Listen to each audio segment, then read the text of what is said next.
new day is dawning in Woodstock. All across the city, citizens are embracing renewable energy. From young couples to retirees, residents are invested in the idea that the sun will rise each day, and we can reap the rewards by harvesting the energy of the sun into producing clean, renewable power. Bob Tabor was the first Woodstock resident to embrace this technology and connect his solar panels in 2006.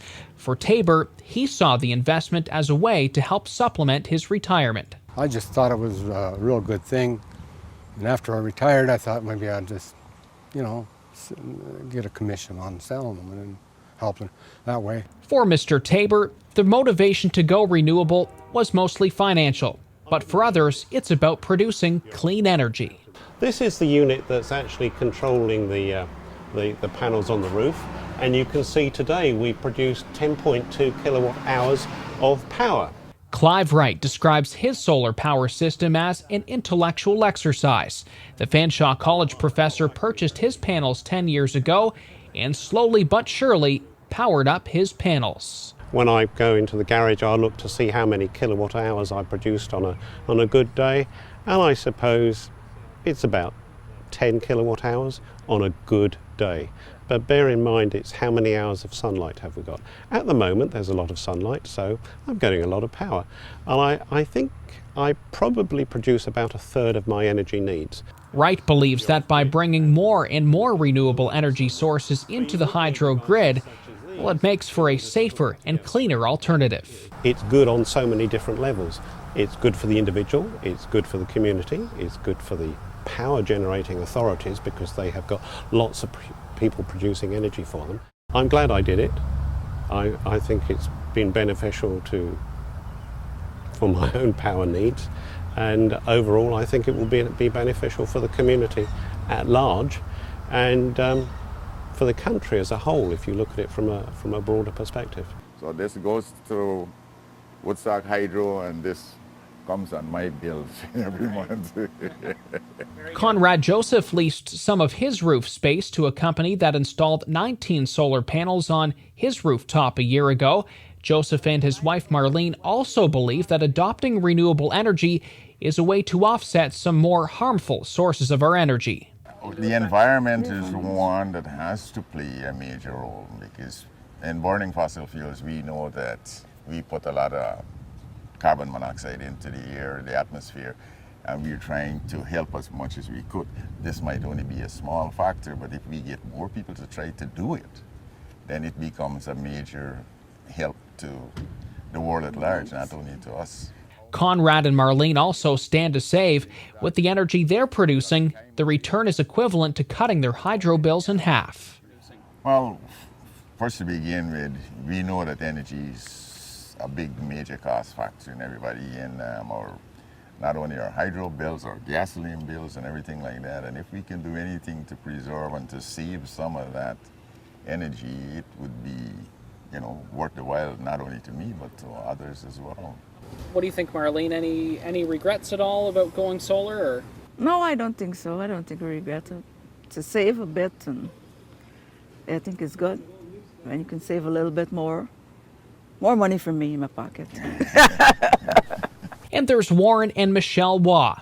They made the leap into investing in solar energy panels in January of 2012 and are happy with their investment. Well, that's the way to go. It's no more coal, no more nuclear. It should be all renewable. It would be nice to see everybody with solar panels on their roofs. In taking a closer look at this couple's solar power profile, this graph shows their energy production on the top in blue versus their consumption on the bottom in red.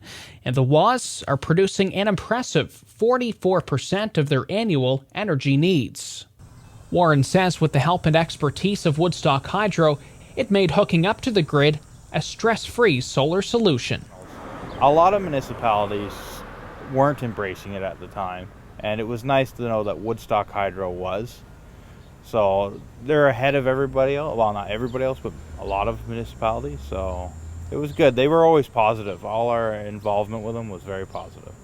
It isn't just homeowners getting into renewable energy in Woodstock. The Bethany Lutheran Church on Springbank Avenue is also into solar power generation, and the congregation is singing its praises.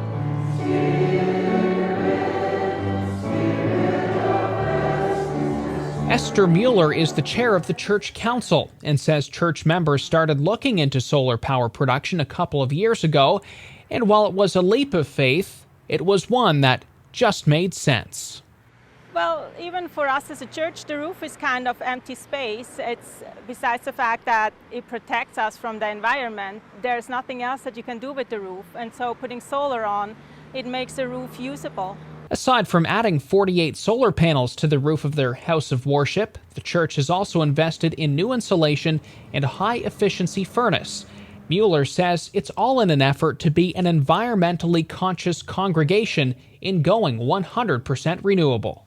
It's probably a lot the environmental benefits for solar, because as a church we're supposed to be good to everything, not just to people but to the environment, and the environmental stewardship is important to our church. But we're hoping that we are making a better future for our children, our grandchildren, and that they still can enjoy this earth as it is now. We want to make an impact environmentally, that it stays this way. Taking a look now at Bethany Lutheran Church's power chart, you can just see that they are producing way more power than they're using in a year. Even taking our Canadian winter into account, they're producing over 140% of their hydro needs. It's been so successful, Bethany was the first Lutheran church in Canada to adopt solar power, and in the last 2 years, 2 other churches have followed suit, and many more are calling and visiting with hopes of going 100 renewable. I think it's impressive. We're making more power than we are using, and that is probably more than we expected. There are many success stories when it comes to going renewable in Woodstock, but these early adopters are not alone. All around the world, cities, towns, businesses, and individuals are joining the global campaign to go 100% renewable energy. Is this a vision that we can all share in here in the city of Woodstock? When you look around, it's clear we're well on our way. So when it comes to pledging to go 100 renewable, it's not a question of why, but why not?